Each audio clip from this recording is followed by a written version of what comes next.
And breaking news update for you right now. Less than an hour ago, detectives revealed what they know happened inside a La Jolla home that brought in the SWAT team and brought out scared neighbors wondering what's going on. Yeah, let's get to 10 News reporter Mary McKenzie, who's live in that La Jolla neighborhood. Mary, can you help everybody make sense of what happened?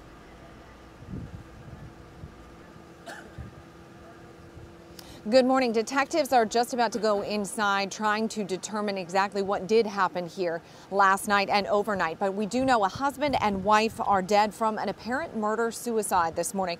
Their bodies are actually still inside the home this morning. It's at the end of this cul-de-sac. You can still see the police have taped off the driveway.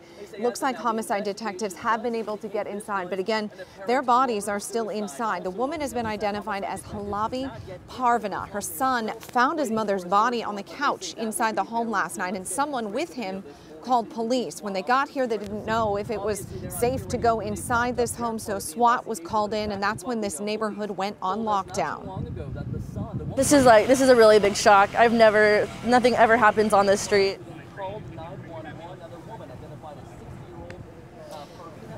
Mary Castor's dad shot this cell phone video from inside his home as police swarmed the neighborhood trying to be sure they could get inside. Once they did, hours later, after midnight, they also found Parvana's husband, who's been identified as John Mattiase. He was 80 years old. He was dead in a different part of the home, also from a gunshot wound. Police tell us they did recover the gun, but they haven't said where inside the home. So back out here live, once again, detectives have just managed to get inside to try and figure out what happened. They told us just about an hour ago that they don't even know who apparently killed whom in this murder-suicide. We're live in La Jolla this morning. Mary McKenzie, 10 News. A cloudy and cool start to our day, very similar to the last couple of days, but hey, it's our last day like this. The San Diego Bay, I just saw a cruise ship coming in. It's 60 degrees there, Poway 55 and cloudy. Look at all that sunshine in Borrego Springs, also in Mount Laguna. So a cool start to our morning, and this afternoon, temperatures still below average. As you're getting out, getting your morning workout in, or maybe you're doing it later today, either way, here's your Wednesday motivation. Temperatures will be in the mid-60s. We'll see partly cloudy skies as we head into the afternoon, very similar to yesterday. We'll get a little bit more sunshine, some areas getting more than others, but tomorrow we see a lot more sunshine in the forecast. 60s for the coast and valleys, and windy in the mountains and deserts today. I'm forecasting the highs for your neighborhood. I'll have that for you in San Diego's most accurate forecast in 6 minutes. Jason? Megan, thank you. In breaking news, 2 bodies found. A popular strip mall in San Diego now roped off with crime scene tape. 10 News reporter Jim Patton is there. Just minutes ago, police confirmed this is a homicide investigation. Jim, have police figured out what led up to this?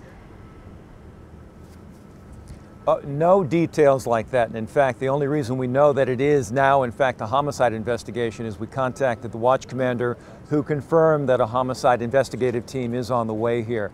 So that's what we're dealing with. We don't know how this happened. About 2:45 this morning, the call went out. We're here at the Palm Plaza Strip Mall. It's at Palm and Bayer in Otay Mesa. And it was a report of 2 bodies found, and they're against that Rita's Italian Ices shop. Both men said to be Caucasian, and when I say said to be, we spoke to a man. We had mentioned that there was a man that had been detained for a period of time, a couple of hours.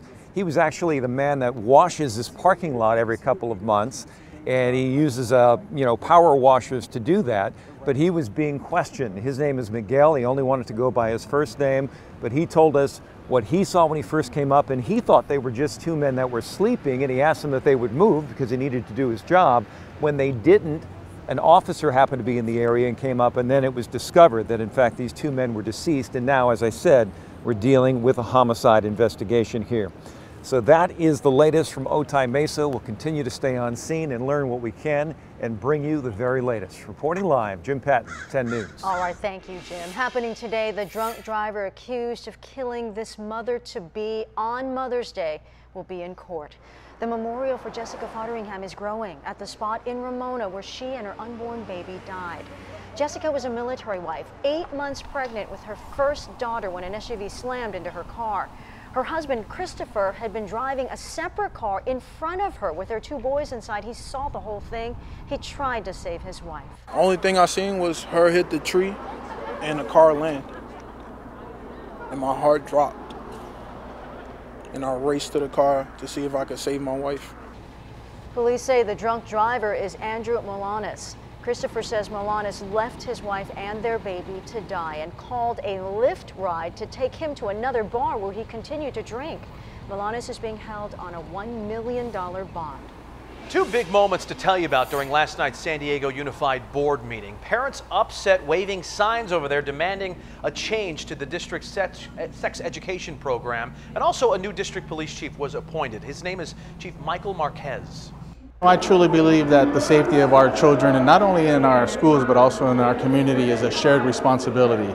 You know, we need all eyes and all ears watching our kids and our communities at all times. So, you know, if we see something, we want to say something so that we can get ahead of it and protect our people. And this was the heated part of the meeting. Sex ed and this educational cartoon with the characters named Julie Mellons and Miles Long. Parents say kids are just getting exposed to things too early.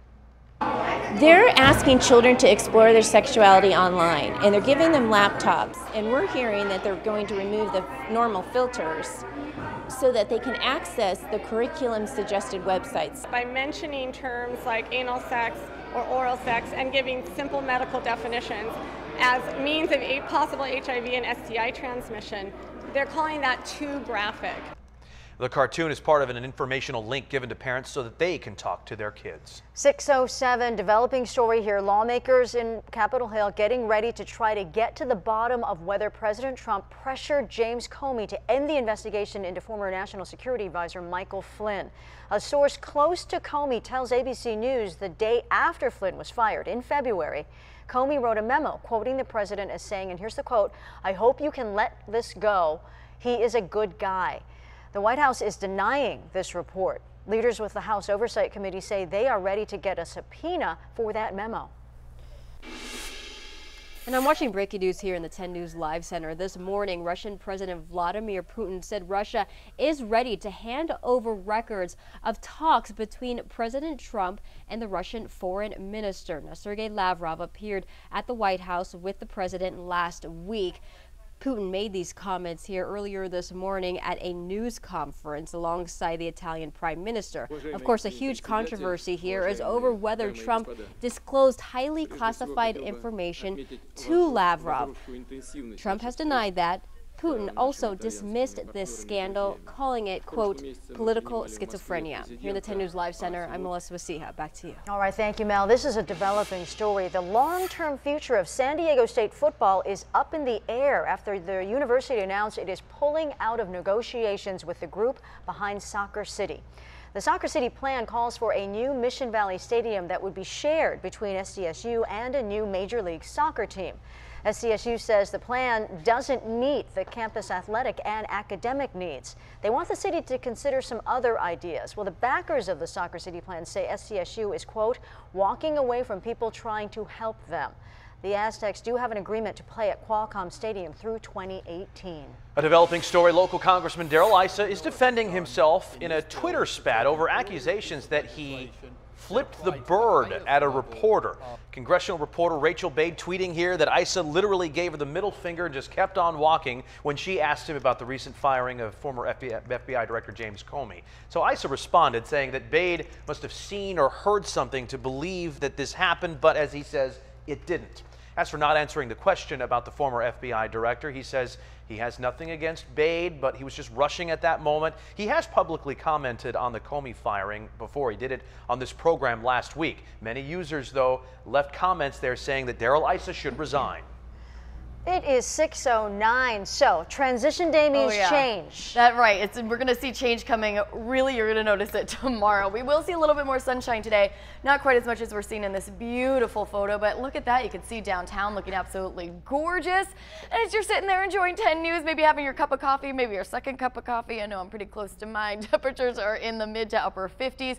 That's what you can expect as you're heading out for the bus stop or off to work as well. So the Padres take on the Brewers tonight. Here's your hour-by-hour forecast for downtown, climbing to 66 this afternoon. First pitch is at 7:10, about 62 degrees then, so pretty mild evening in store for us, though you might want to bring that jacket. Mid-60s for the coast and valleys this afternoon. Again, windy in our mountains and deserts, but we're going to be trading our 60s for 70s and even 90s before you know it. I'm tracking this mini heat wave when I come back in 8 minutes.